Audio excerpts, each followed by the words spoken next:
जय हिंद, वंदे मातरम। स्वागत है आप सभी साथियों का गेंजेड लर्निंग गुरुजी प्लेटफॉर्म में। तो बिहार शिक्षक जो बीपीएससी के द्वारा जो टायर 2 का एग्जाम होने वाला है कुछ ही दिनों में, उसी से रिलेटेड डेली हम लोग इस चैनल पर प्रैक्टिस सेट करते आ रहे हैं। तो आज की जो मॉडल पेपर रखी गई है, मॉडल पेपर 7 है। ओके, तो आप लोग से निवेदन है कि इस लेक्चर को पूरा देखने का प्रयास जरूर कीजिएगा और जितना हो सके आप लोग इसे शेयर जरूर कर दीजिएगा। अगर आप लोग को ये पीडीएफ चाहिए, क्लास की पीडीएफ चाहिए, तो डिस्क्रिप्शन में टेलीग्राम चैनल का लिंक दिया गया है, तो आप लोग वहां पे जाइए और टेलीग्राम चैनल को ज्वाइन कर लीजिए, जिससे सारी नोटिफिकेशन जो क्लासें होती है वहां पे आपको सारी नोटिफिकेशन और पीडीएफ जो है आपको मिल जाएगी।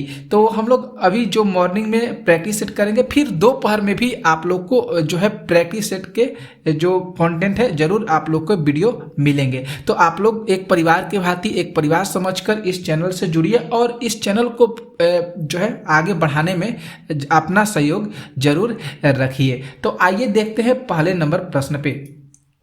यहाँ पे जो पहला प्रश्न कर रहा है कि मिट्टी को उलटने और पलटने, मिट्टी को उलटने पलटने एवं पोला करने की प्रक्रिया को क्या कहा जाता है या क्या कहलाती है। तो देखें तो यहाँ पे जो जुलाई लिखा है, जुताई कर लीजिएगा। यहाँ पे जो जुताई होगा ये बिल्कुल सी होगा, सी विकल्प बिल्कुल सही होगा साथियों। क्या होगा, जुताई कर लीजिएगा। ओके, तो मिट्टी को उलटने और पलटने या कह सकते हैं पोला करने की जो प्रक्रिया कहलाती है वह जुताई कहलाती है। ठीक है, आगे प्रश्न देखिए, दूसरा नंबर प्रश्न। दूसरा यहाँ पे जो प्रश्न है कि कॉलम पहला और कॉलम 2 को मिलान करना है। इस तरह के प्रश्न जो है बिहार शिक्षक की जो परीक्षा होगा उसमें जरूर पूछे जाएंगे, तो जरूर आप लोग इस चीज को ध्यान रखिएगा। गहरे रंग के कपड़े पसंद करते हैं, समुद्री समीर बहने का समय, हल्के रंग के कपड़े पहनने का समय और थल समीर चलने का समय। तो देखिए यहाँ पे कुछ विकल्प जो है दिए गए हैं, उसी के अनुसार हम लोग यहाँ पे सही विकल्प को चूजते हैं। तो यहाँ पे देखें तो 2, 1, 4, 3 जो विकल्प है यहाँ पे सही हो रहा है। गहरे रंग के जो कपड़े पसंद करते हैं वह कब, तो सर्दी के दिनों में होता है।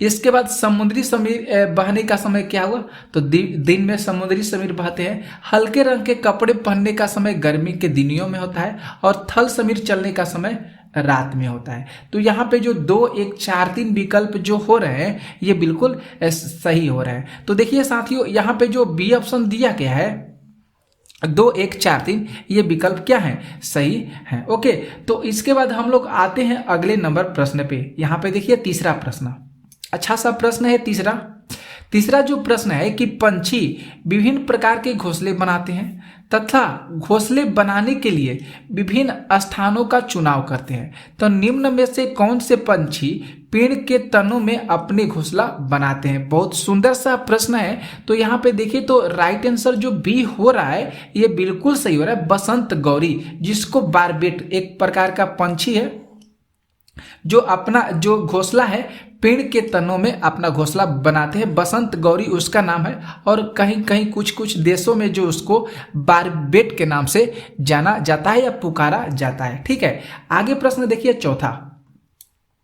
यहाँ पे जो चौथा प्रश्न कर रहा है कि ऊष्मा के स्रोत और गर्म वस्तु के बीच बिना किसी संपर्क के ऊष्मा के स्थानांतरण की प्रक्रिया क्या कहलाती है। अच्छा सा प्रश्न है ये और सुंदर सा प्रश्न है और वेरी इंपॉर्टेंट प्रश्न है। तो उस प्रक्रिया को जो है विकिरण कहा जाता है। राइट आंसर देखें तो यहाँ पे सी ऑप्शन सही हो रहा है। ऊष्मा के स्रोत और गर्म वस्तु के बीच बिना किसी, मतलब उसके बीच कोई भी संपर्क नहीं होना चाहिए, तब जाकर वहां पे जो ऊष्मा का स्थानांतरण होता है उस प्रक्रिया को क्या कहा जाता है, तो उस प्रक्रिया को विकिरण कहा जाता है। आगे प्रश्न देखिए यहाँ पे 5 नंबर। यहाँ पे जो 5 नंबर प्रश्न है कि तेलीय कागज होता है, तेलीय कागज जो होता है किस तरह का होता है, पारदर्शक होता है कि अपारदर्शक होता है कि प्रभाषक होता है कि परावर्तक होता है।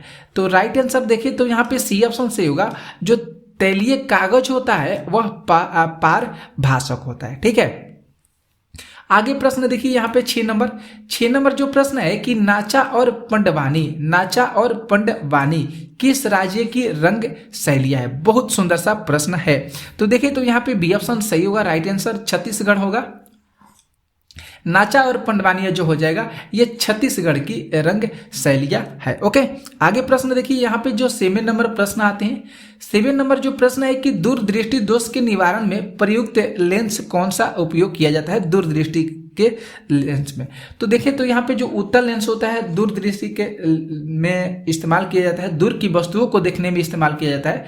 तो निश्चित फोकस दूरी का जो होता है उत्तल लेंस का प्रयोग होता है। तो यहाँ पे जो बी ऑप्शन हो रहा है साथियों, बिल्कुल सही हो रहा है। तो साथियों, आप लोग इस चैनल पर जुड़िए, आप लोग का सपोर्ट ही हम लोग का प्यार देगा। लाइक कीजिए, शेयर जरूर कीजिए और कमेंट भी जरूर करिएगा। आगे प्रश्न देखिए, 8 नंबर प्रश्न। यहाँ पे जो 8 नंबर प्रश्न है कि ध्रुवक ग्लास, जिसको पोलराइज्ड ग्लास के नाम से जाना जाता है, जो धूप के चश्मों में प्रयुक्त किए जाते हैं। क्यों उसको धूप के चश्मों में प्रयुक्त किया जाता है? क्योंकि ध्रुवण के कारण वे प्रकाश की तीव्रता को कम कर देता है। मतलब चाकाचौंध, यहाँ पे जो दिया गया है चाकाचौंध होना चाहिए, उसको क्या करता है? कम कर देता है। इसलिए जो है ध्रुव जो ग्लास होता है उसको, चश्मा को हम लोग इस्तेमाल करते हैं। क्लियर? आगे यहाँ पे देखिए जो साथियों प्रश्न 9 है कि प्रकाश एक अनुप्रस्थ तरंग है। ठीक है, प्रकाश एक अनुप्रस्थ तरंग है। तो साबित कर दी है कि यह जो है एकमात्र प्रकार की कौन सी घटना है। अच्छा सा प्रश्न है। तो देखें तो यहाँ पे प्रकाश का फैलना बिल्कुल गलत बात है। हस्तक्षेप, विसरण और प्रसार, ये इसमें से कोई भी ऑप्शन जो दिया गया है सही नहीं हो रहा है। ये ऑप्शन जो है यहाँ हम लोग यहाँ पे सही करते हैं। उपयुक्त में से कोई भी विकल्प जो है ये सही नहीं हो रहा है। क्लियर? आगे प्रश्न आते हैं 10 नंबर। 10 जो प्रश्न है कि अभिक्रिया MgO और COMg प्लस CO2 हो गया, ओके, में किस पदार्थ का ऑक्सीकरण होता है? तो इसमें से बात करें जो कार्बन मोनोऑक्साइड है, इसका ऑक्सीकरण होता है। किसका ऑक्सीकरण होता है? तो कार्बन मोनोऑक्साइड का ऑक्सीकरण होता है। 11 प्रश्न देखिए, 11 जो प्रश्न है कि सहसंयोजक यौगिक डैश है। यहाँ पे जो ब्लैंक्स दिया गया है और पूछा जा रहा है कि सहसंयोजक यौगिक क्या है। तो जो सहसंयोजक यौगिक होते हैं वह विद्युत के कुचालक होते हैं। बिल्कुल सही बात है। इसका जो गलनांक और क्वथनांक निम्न होता है, ये भी सही है।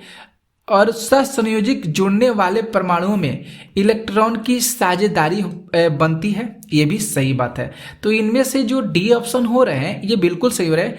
ए ऑप्शन भी सही है, बी ऑप्शन भी सही है और सी ऑप्शन भी यहाँ पे सही होंगे। ओके, आगे देखिए प्रश्न आते हैं 12 नंबर प्रश्न करें कि लकड़ियों के जलने से निकलने वाली मुख्य गैस कौन सी है? तो लकड़ियों के जलने से कार्बन डाइऑक्साइड गैस निकलता है। सी ऑप्शन जो है यहाँ पे दोस्तों सही हो रहा है। लकड़ियों के जलने से कौन सी मुख्यतः गैस निकलती है? तो वह निकलती है कार्बन डाइऑक्साइड।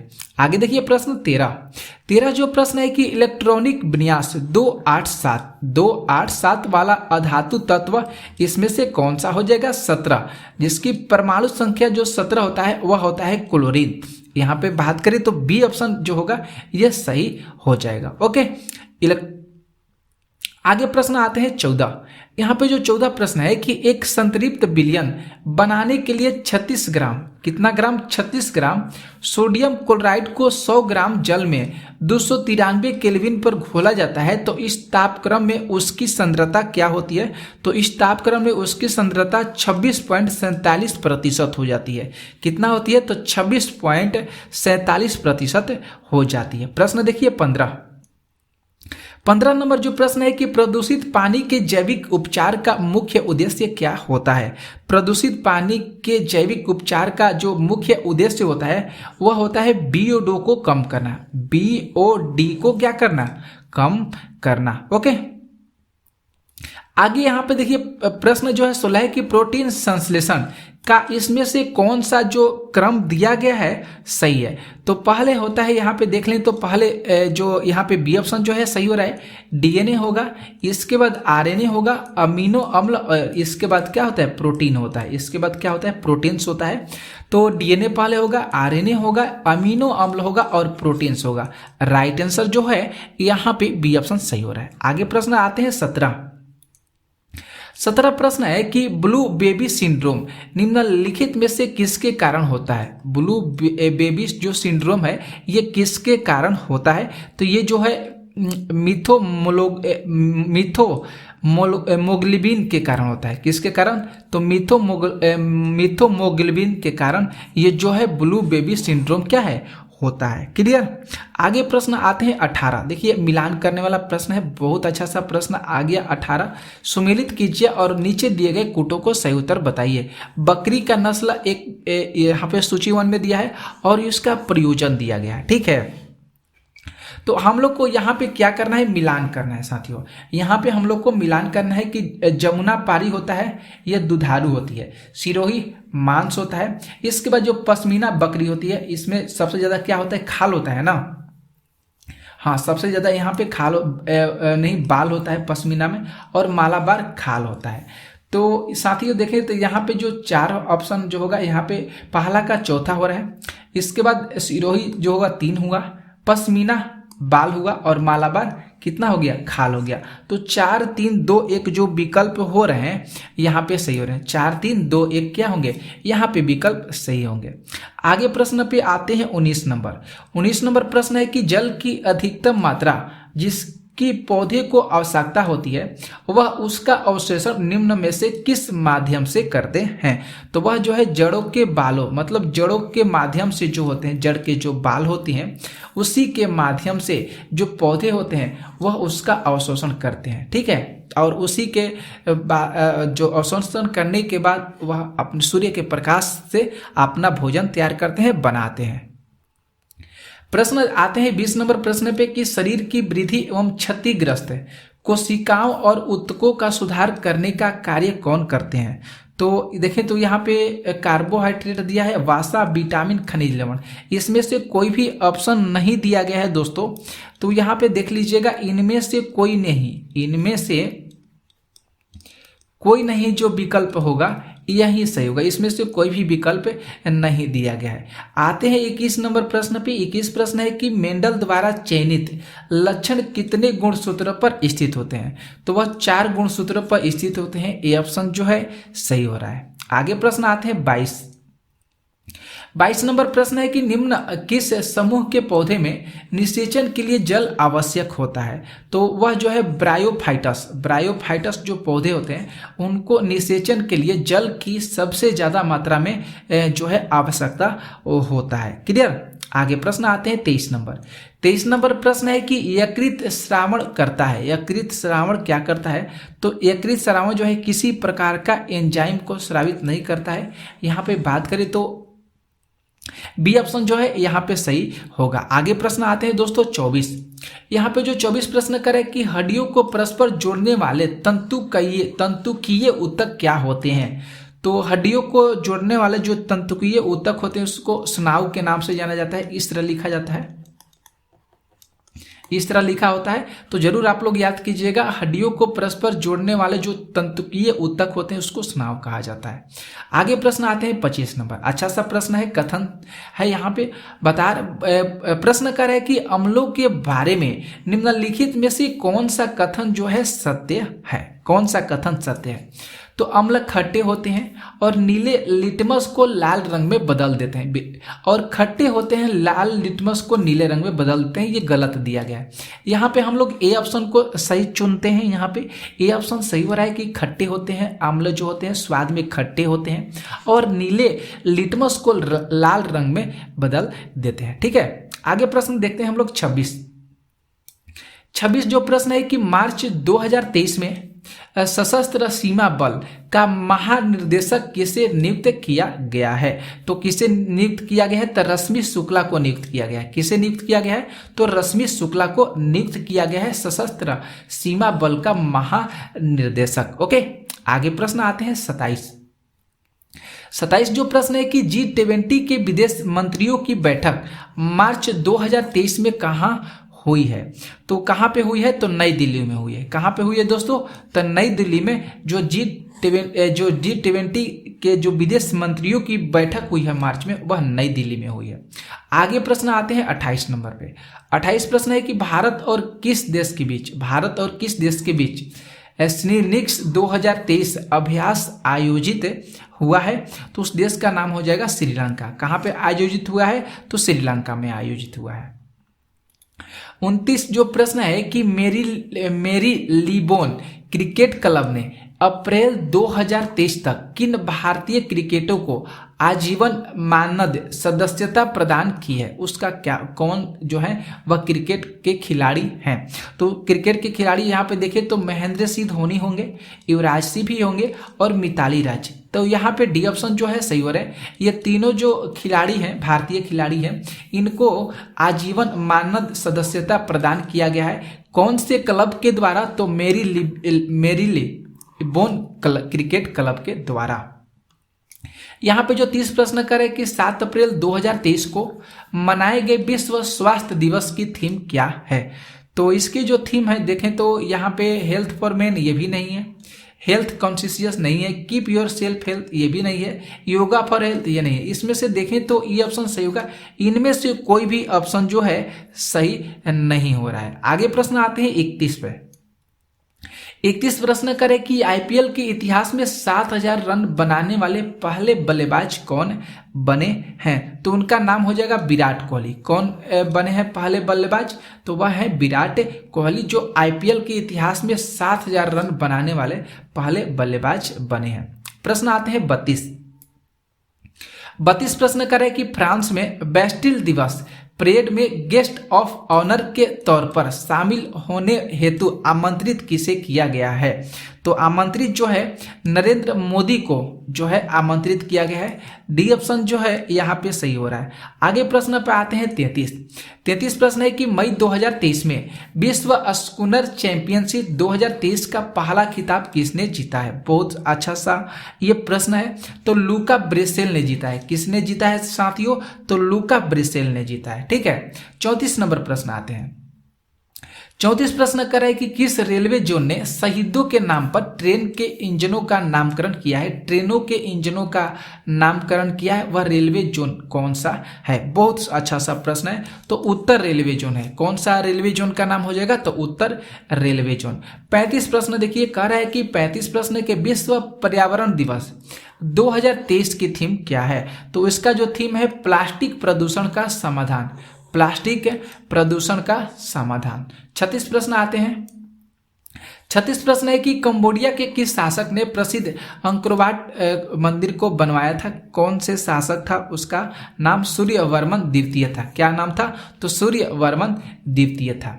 37 नंबर जो प्रश्न है कि किस काल में भारत में मजदूर आंदोलन पर कम्युनिस्ट विचारधारा का प्रभाव पड़ा है। अच्छा सा प्रश्न आ गया दोस्तों आप लोग के सामने। तो 1924 से 1934 तक। कौन से काल में? तो 1924 से लेकर 1934 तक के बीच में। ठीक है। आगे दोस्तों आते हैं 38 नंबर प्रश्न पे। देखिए बहुत शानदार प्रश्न आ गया आप लोग के सामने कि विक्रमशिला विश्वविद्यालय की स्थापना किन के द्वारा की गई थी। तो ये थे धर्मपाल के द्वारा जो है विक्रमशिला विश्वविद्यालय की स्थापना की गई थी। आगे प्रश्न आते हैं 39 प्रश्न है कि शाहजहां के काल में कौन यूरोपीय यात्री भारत आया था। कौन सा यूरोपीय यात्री जो था वह भारत आया था। तो देखें तो यहाँ पे डी ऑप्शन जो है सही हो रहा है दोस्तों। यहाँ पे कोई भी ऑप्शन जो है सही नहीं हो रहा है। क्लियर। आगे प्रश्न आते हैं 40 नंबर प्रश्न है कि निम्नलिखित में से किसे काला का मतलब होता है श्याम पैगोडा के नाम से जाना जाता है। तो उसका नाम हो जाएगा कोणार्क का जो सूर्य मंदिर है उसे काला पैगोडा के नाम से जाना जाता है। तो सी ऑप्शन यहाँ पे सही हो रहा है। ओके। 41 नंबर प्रश्न है कि प्रथम ई स्टेट में कौन आते हैं। तो प्रथम ई स्टेट में पादरी आते हैं। कौन आते हैं दोस्तों? तो प्रथम ई स्टेट में पादरी आते हैं। क्लियर। 42 प्रश्न देखिए। 42 नंबर जो प्रश्न है कि मुजफ्फरपुर बमकांड जो 1908 में घटा था इनके संबंध में से किसके साथ, इनका जो संबंध है ये किसके साथ है। तो इसका संबंध जो है प्रफुल्ल चाकी के साथ रिलेटेड है। किसके साथ रिलेटेड है? तो प्रफुल्ल चाकी के साथ रिलेटेड है। 43 प्रश्न देखिए। 43 प्रश्न करें कि मैं एक समाजवादी और गणतंत्रवादी हूँ मुझे राजाओं और राजकुमारों में विश्वास नहीं है। यह वक्तव्य जो है किससे संबंधित है? तो ये वक्तव्य जो है जवाहरलाल नेहरू से रिलेटेड है। किससे रिलेटेड है? तो जवाहरलाल नेहरू से रिलेटेड है। 44 प्रश्न देखिए, 44 प्रश्न है कि भूचाल का अपकेंद्र क्या होता है? भूचाल का अपकेंद्र क्या होता है? तो भूचाल का जो अपकेंद्र होता है वह होता है कि पृथ्वी की सतह पर वह बिंदु जो भूकंप उद्गम केंद्र पर ऊर्ध्वाधर होता है। तो डी ऑप्शन यहाँ पे क्या होगा? सही होगा। और 45 नंबर प्रश्न को देखिए, 45 प्रश्न करें कि निम्नलिखित में से किन भारतीय राज्यों में शीत ऋतु में पश्चिमी मौसम विक्षोभ के कारण वर्षा होती है? अच्छा सा प्रश्न है। तो वह राज्य जो हो जाएगा भारत का, दो राज्य हैं, एक पंजाब और एक हरियाणा। यहाँ पे जो शीत ऋतु में मतलब ठंड के मौसम में पश्चिमी विक्षोभ के चलते यहाँ पे जो है वर्षा होती है। तो आज की क्लास में दोस्तों हम लोग 45 प्रश्न किए, डेली हम लोग प्रश्न कर रहे हैं यहाँ पे। तो ये आप लोग बताइएगा जरूर कमेंट करके कि आप लोगों को ये पैसा नहीं, माफ कीजिएगा, प्रश्न जो है कैसा लग रहा है। ठीक है, जरूर कमेंट कीजिएगा और जितना हो सके आप लोग इस चैनल को सपोर्ट जरूर कर दीजिएगा।